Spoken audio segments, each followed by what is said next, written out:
We are here now with the big Q. Q covers health from A to Z, from the inside out, from your gut to your extremities. He is Dr. Ben Quist. Oh man, wow, that's quite an intro, Jack. I really Ben, appreciate that. you deserve it. That's I got to torture you for those years of track attack that you tortured me. Now yeah, I'm getting your ears back. right. No, I enjoy your intros. It's really one of the reasons I come on the show. How are you, Ben? Pretty good. Yeah, pretty good. Good. Bit Everything. busy. What's new in your world?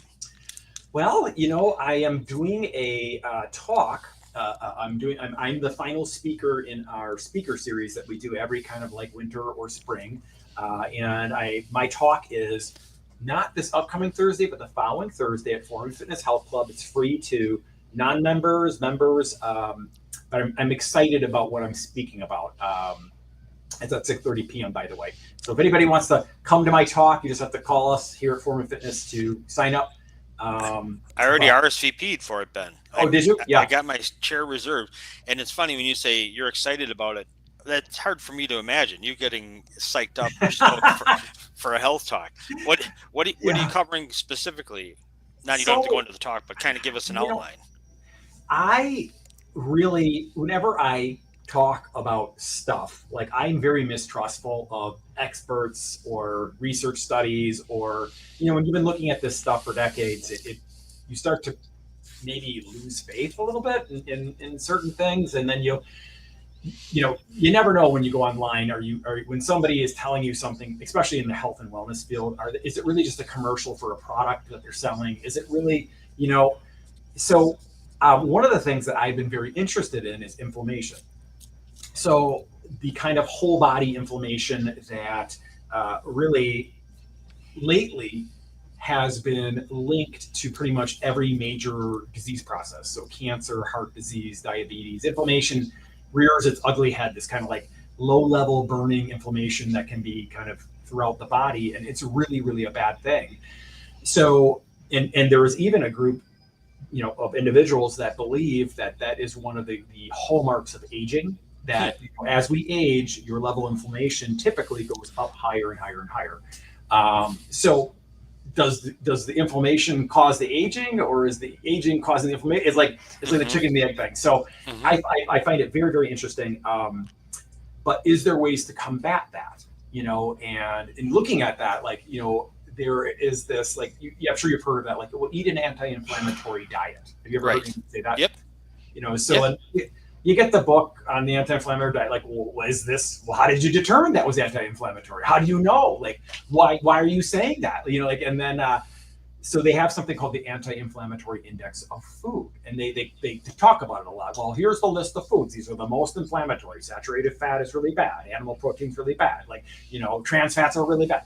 But, arugula is really good. This list of the foods. It's okay, well, is that BS, or is that based on anything? So my talk is about all of those types of things. Because you could go the exact opposite route, and there will be people that will tell you eating all the things that the inflammatory index says is really bad is really good for you. So it's who's right? Right. And who can you trust and why?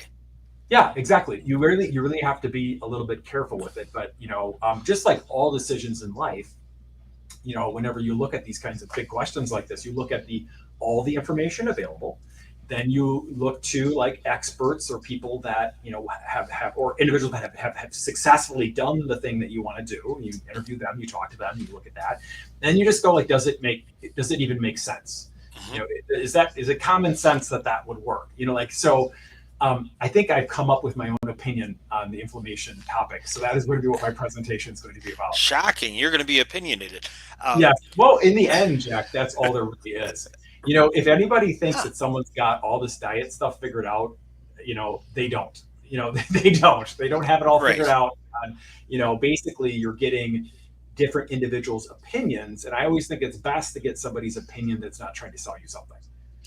So I will not be selling anything at my presentation. No one needs to buy anything. I won't have any supplements. I won't have my little leafy green berry powder that I created to sell you, or my special type of MCT oil or whatever. We're not selling anything. We're just going to talk about what's going on. Well, to that point, Ben, I got email from CVS today, and Mhm. I'm on their list. I have their card or whatever you call it, their savings card, and they have here it's $4. We're here to help support your gut wellness. CVS has a variety of products that can help provide relief for support of acute digestive issues and dietary supplements that may help promote gut health.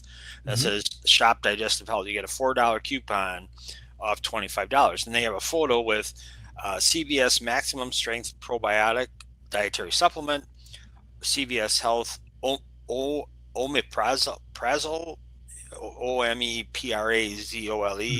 and then stomach relief. Like Hmm. just like you said, it's hard. You get this and you go, "Well, that Yeah. sounds good," but how do you Right. know that it? Because they're pretty unabashedly selling you something, right? Yeah, You yeah, know, they're. I mean, it is not that automatically. Like someone called me out about that. Like 'cause I really, really like the prolonged fasting system, hmm and I sell it at the club.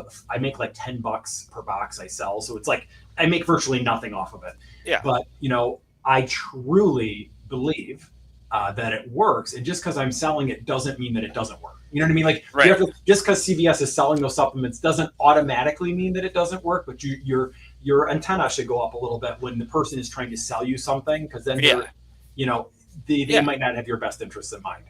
So exactly. Uh, and the other thing is when as you talk about your it's decoding inflammation or anti-inflammation, right? mhm. How does what if someone says, how do I even know if I have inflammation? I don't have swelling in my Mhm. arm or my stomach. How can you? What are the clues that someone is having an inflammation issue? So there are blood tests that they run on that now. Now that the medical community has really gone on to this now, where it's like, you know, when you look at like let's take heart disease because it's my favorite disease process. It's the one I'm probably going to die of. So like we look at heart disease, you know, and everybody was focused on cholesterol. Cholesterol markers don't really track with risk of heart attack. Like if you look at total cholesterol, which is what everybody's worried about. Oh my God, my cholesterol went up 20 Right. points. Like that doesn't really. But you know what does track with a heart attack or a stroke Hmm. is your inflammation level. Hmm. It does track really closely with that because inflammation really indicates there's a problem. Inflammation occurs when there is something wrong, right? That it's a defense mechanism that your body has. Hmm. So there are some very, very easy to get blood tests that you get. One typically everybody gets in their annual panel. It's called C-reactive protein or high sensitivity C-reactive protein. And there's some other more like intensive ones that you can do as well, but that's a real easy one that hmm isn't expensive. It typically is on an annual panel, hmm and normally, you know, they will tell you if it's high. But like I think most of the people who look at this kind of stuff say it should be under 1. So it should be really low. Like hmm versus like it might not trigger your doctor saying something till it's a little bit higher than that. So but anyways, yes, there are some blood tests you can do that will let you know. So it's not something you can self-diagnose. You can't say I don't feel any inflammation. It's not like So a this swollen this ankle or a joint or this anything like this that. full body inflammation that I'm talking about, this kind of metabolic systemic inflammation, I mean, you can't really diagnose yourself with that because, like, yeah, if you have an inflamed elbow or something that swells up, like or you have an infection, you cut yourself and it gets inflamed, like you totally can see that. But like, Right, this is right. something internal that you can't really see. hmm There are some other indications that maybe you are having a problem, like if all your joints are achy, if like there's other things that can kind of give you some indications hmm that there is possibly an issue. But like the best way to do it is just to get it measured. Sure. And then also like it's really cool because if you're going to do something to try to fix that, which I have a whole list of different things that you can do in my presentation. It's my final point in the presentation of the things that I'm doing for hmm myself. hmm You know, you then can measure it, then try the stuff, and then remeasure it, and then for sure I'm not full of shit, right? Because Right, you did it, either it didn't work or it did work, right? right, So then you right. know it for yourself. And really with all of these different things, like the gut health supplement you were just mentioning, like how do you even know if it's working? Are you You going to don't. weigh your like your Right. bowel movements. Like, I don't know, like, I mean, or is it how your stomach feels, or how do you measure these things? So Exactly. but inflammation is a really easy one. You can measure it. It is very easy to measure. And yeah, Is there an age, given that what you had just said, get it measured, get it tested, get your annual panel? Is there an age when the average person should start going for annual tests, or is annual enough, or is it 6 months? Like, what's your I think annual is fine. I don't know when they start including that. I haven't done enough physicals myself to know, but Mhm. I personally, and this is my own personal opinion, you should start looking at that in your 40s, early 40s, Okay. because as soon as the chronic disease processes start to sneak in there, which is usually in your 40s, like there are people that die of heart attacks and strokes in their 40s, Hmm. all the time. Hmm. Like people get cancer in their 40s all the time. So like or even maybe even in your 30s, like once you're an adult, like you should probably start to peek at that. Okay. Okay. That's helpful. Yeah. And there's just so much you don't know, and then there's so much information. It's like you go from not knowing anything to this information overload, Yeah, that it's really, really difficult to keep it sorted straight unless you have a source you can trust. yeah, So yeah. It was interesting. I was Josh Limberman, who is a cardiologist that we've had speak at our speaker series several years in a row now. He's got a really bright mind, and he wrote a blog that came out in his little newsletter about 2 weeks ago. It was phenomenal. It was really interesting hmm, because it gets to how confusing the question can get. hmm, But there was a study that came out that basically stated that ketogenic diets, meaning ketogenic diets are basically super high fat diets, right? Tons of fat, like, but don't eat a carbohydrate. It's like the scariest thing ever. Like, so they eat these diets that are like, super high fat, and then they were trying to prove that it didn't affect heart disease at all. So they measured this population that they had selected, and they measured them again a year later, and they were all eating a ketogenic diet. And the headlines from the study were that the ketogenic diet has been proven not to accelerate or cause heart disease. And it was really interesting if you read that as a layperson. You might be like, oh my gosh, so that they were right. Like it is, just remove all the carbohydrates and you're going to be totally protected. And um, Josh, I have to say, knows how to read medical research better than me. That's actually the next course I'm going to take because I downloaded that study and it's huge. I was trying to figure it out, and hmm. I believe that the authors of the study made it confusing on purpose. After reading when Josh dissected it, Yeah. they actually proved the exact opposite. Every single person in the study, their heart disease got much worse. They all had heart disease, so it was weird. Like this group of 50-year-old men, not everybody in their 50s should have heart disease. Like Right. half the population usually doesn't, but all of the ketogenic people almost had it. And they like buried that in like this like little appendices, and they used like a different method of tracking whether the person accelerated their heart disease or not that they invented just for this study. But if you just looked at, the soft plaque, they significantly increased their heart disease over the course of the study. And it kind of proved the exact opposite of what the headline said. But me looking at it as someone who doesn't read a full study, cover to cover and really dive into it too often, I would have had no way to determine that. So then yeah, so you do have to trust like an expert, a cardiologist who reads a study on heart disease is Right. probably a better person at defining how that study's going than you or I, right? Right. Right. And so much of the terminology. Another Yeah, article related yeah, but unrelated was why most diets don't work. It was an article I saw this week, and whenever I see mhm, something like that, and it went back to like one of the first diet crazes that ever hit the U.S. was like 100 years ago. They had this grapefruit diet oh craze. really? That's all, yeah. And they said you should have grapefruit at every meal. Huh. And Yep.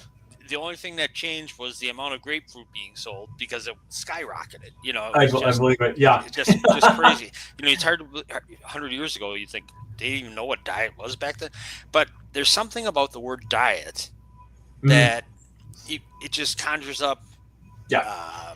uh, no fun, right? Yeah. Yes. And Yes. hard Yep. and almost certain failure whenever someone's on a Yes. diet, because people Yep. don't. The people who say I'm on a diet don't go on a diet for the rest of their life. At least the Yes. ones I've seen. They're going on vacation, or they're getting ready for summer, so they're Yep. going on a Yep. diet. And then when it stops, the research shows not only do they gain all the weight back, They even gain Yeah. more back in a lot of Yeah, things, they which is gain more just back. that's Yep. just dirt. That's just dirty for that to happen. So I know it's what do you say about the word diet? Is this something we should strike from our language um or yeah, 100%. And anybody who's listened to some of my dietary talks, like the one I did last year, in my mind, people just need to focus on getting high quality food, mostly from plants, and that is where we should be focusing. So you just need to change. You just need to you just need to eat real food. Like you just need to change what you're eating a bit, and it's not a diet. It's not something that's short term. You just to change it forever. And unfortunately, in our society currently, it is extremely challenging because 90% of the stuff in the grocery store isn't really food anymore. In my mind, it's become Frankenstein food. Some Mhm. mad scientist has put dye number 3 and preservative number 56.5 and dough conditioner number whatever. And they put all this crap in the food and it's like, it's not even really food anymore. And then they took out all the good stuff. Like we have processed this food to the point where we've removed every phytonutrient, every bit of fiber, everything we can take out that would possibly benefit the human body. We have removed, and 90% of the stuff in the, you know, if you took all of the food in the supermarket and you simply removed every one of the food items that had added sugar, meaning that they've added added sugar, refined sugar into you'd be removing like 80% of the food out of the entire grocery store. It's Wow. just it is, and that's really the problem. That is the problem that we're having now. That's why we are sick as a population. We are disease ridden. We are obese. We are having so many problems with this, and unfortunately, no one is pushing the needle hard enough. And then we have all the experts confusing everybody. Hmm. You got Dr. Gundry with his plant paradox BS crap where don't eat this type of plant, but this type of plant. I've made up this thing called lectin. Like there's just so many like people out there confusing people, and it's really not that complicated. The only complicated part is where to find the uncomplicated foods, the foods Right. we historically have eaten through our ancestry back to the beginning. So which were mostly unprocessed plant food and some meat from time to time. Yeah. And you can put meat in the same category. It is incredibly challenging to find meat that isn't adulterated with a gazillion. They Manipulated. inject chicken with sodium to beef up the weight of the chicken, and that's why chicken has one of the most inflammatory substances there is sodium. Hmm. So and everybody in America's we're intaking like 5,000 milligrams of sodium a day because every single food has a salt added to it too. Salt and sugar and then saturated fat. Let's just add that to every single thing we have.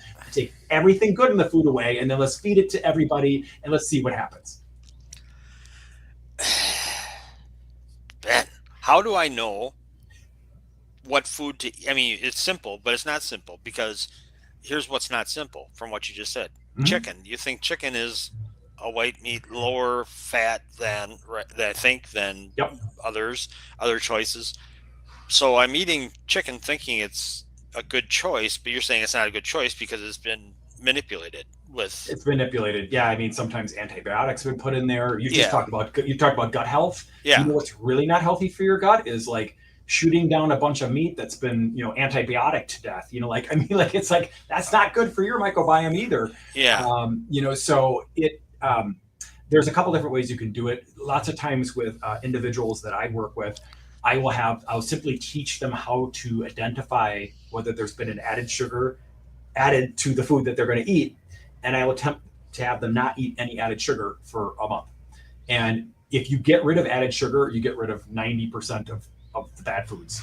Hmm. So that's like it's a proxy marker for the food Hmm. being super refined. Hmm. You could do the same thing with added sodium. I mean, not that all sodium is bad; you just don't want a ton of it. So like added sugar is one of them. There's also an app called Yucca, which my entire family uses, all my clients use. You could Yucca everyone. Yucca does a fantastic job of not only pointing out if the food is high in added sugar, it also points out all the chemicals that are added, which is why I still use it because they add thousands of different bizarre things to our food. And Yucca is at least one application that is attempting to like help us move the needle and be like, hey, I'm not going to get this cracker anymore, or this bread product because they have 15 chemicals in here and 3 of them are carcinogens. Yeah, Yucca. It's funny you bring that up. I don't know how to. I have to figure this out how I can share a screen, but I Hmm. followed a thing. Yucca. I get an email from Yucca. I'm sure Hmm. you do too. And you see the one where they have this thing where people can top brands and products called out, so people Yep. uh, come back to Yucca and say these are the ones the people are doing the call outs, and they had here are the top 10 brands you've called out the most, and they have them by brand, and then they have them by 10 items. So are So these the ones that people scan the most, or? yeah, scan them to say that it's 5 call out brands using high risk additives since we launched our call out feature in November. Oh, Your wow. So your you can call efforts them out and say, hey, be wary of this product or something. exactly. Oh, that's So which interesting. so which brands have been flagged the most? Here's a look at the results of your engagement. Here are the top 10 brands. Walmart's Great Value brand, Trader Joe's, Oh, that's interesting, isn't it? yes, Pepperidge Farm, Hmm. Gatorade, Annie's, another one who is if they come off as a natural type of brand. I've seen a lot of their products Oh, around. yeah, yeah, yeah. Yep, yep, yep, Coca-Cola, no surprise, right? yep, Kirkland, a Costco yep. brand. Kroger, Interesting. Yep. one of your favorite categories, Cheerios, cereal, Cereal. and, Yes. and Kraft. Craft. And then they have the top 10 products. They narrow it down a little more. And some of them are like, duh, and some of them are interesting. Number one, Coca Cola, regular Coca Cola, Fairlife, chocolate milk, Hmm. mac and cheese from Kraft, Honey Nut Cheerios, Kodiak, they, Oh, yeah, the pancake company. yeah. Yeah. Their flapjack mix. Really? Oh, Yeah, man. Huh. yeah. Honey Made graham crackers, Goldfish cheddar crackers, the goldfish crackers. Yeah. You know, it's a corn muffin mix from Jiffy, Hmm. peanut butter from Jif, and Oreo cookies are the top 10. I mean, Chocolate Oreos. and I truly believe Yucca does a really good job because as somebody that is probably overly into this stuff, like I probably am obsessive about it a little bit. No, Um, no. I still find ones like I used to eat a lot of Sammy's bread products. Have you ever seen Sammy's Bread Company? I have.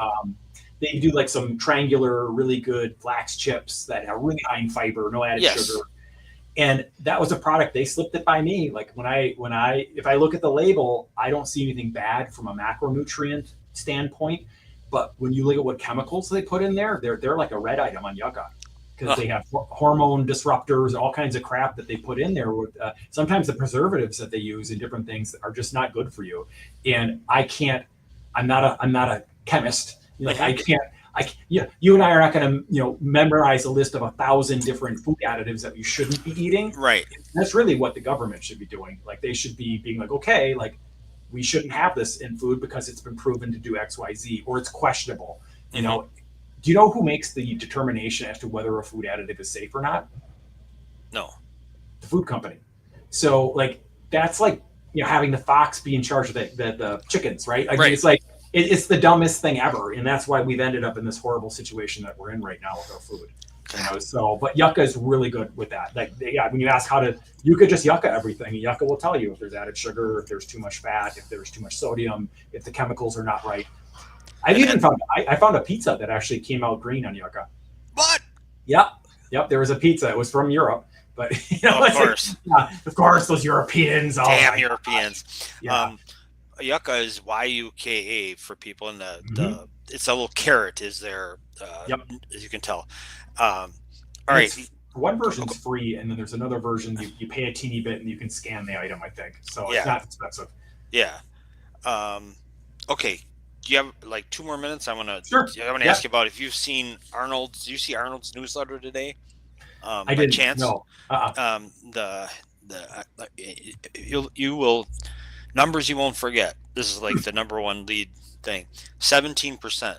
Instead of debating whether cardio or weights are better, it might be time to spend more time doing both types of activities. A global analysis of more than 3.3 million people from 32 countries, so not just from the fat US, Hmm. um, found that only 17% of adults meet both aerobic and muscle strengthening minimum recommendations. Hmm.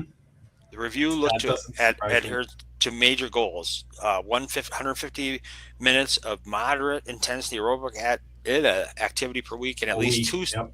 two sessions of muscle strengthening. Mhm. Across the globe, about 70 people hit the aerobic mark, and only 20% met the resistance training guideline. Would you say the first one? 70%, you said? 70% people hit aerobics. So they're good on that Across the globe? across the globe. 70% did? That Yeah. sounds high to me. Of 3.3 million people from 32 countries. That's Okay. It was, and it was today's thing, so you'll see it. I'll have to look at that. Yeah. And then just 17% met both, and then and why? You always get, here's why it matters. People who meet both guidelines consistently show lower rates of cardiovascular disease, metabolic dysfunction, mental health care issues, and even some cancers. So, I mean, more fuel to your resistance training fire, because that's where people are really lacking. Yeah. Much more than the aerobic. Yeah, they're both really important, and I would actually argue that resistance training is the easier one of the two to implement, because you don't have to do it that much. Like, really, you should do cardio every day. Like, you should be walking every day. You should get 10,000 steps every day. You need to be doing those kinds of things. But the strength training you can do for 20 minutes twice a week and get fantastic results. The only hard part with the strength training is, like, you do have to kind of know what you're doing so you don't hurt yourself. Right. If you want to do it appropriately, you need to do a heavy enough load, pick an exercise that's appropriate for your gender, age, injury profile, all those kinds of things. And that's where strength training is slightly confusing. You do need to know some stuff with that.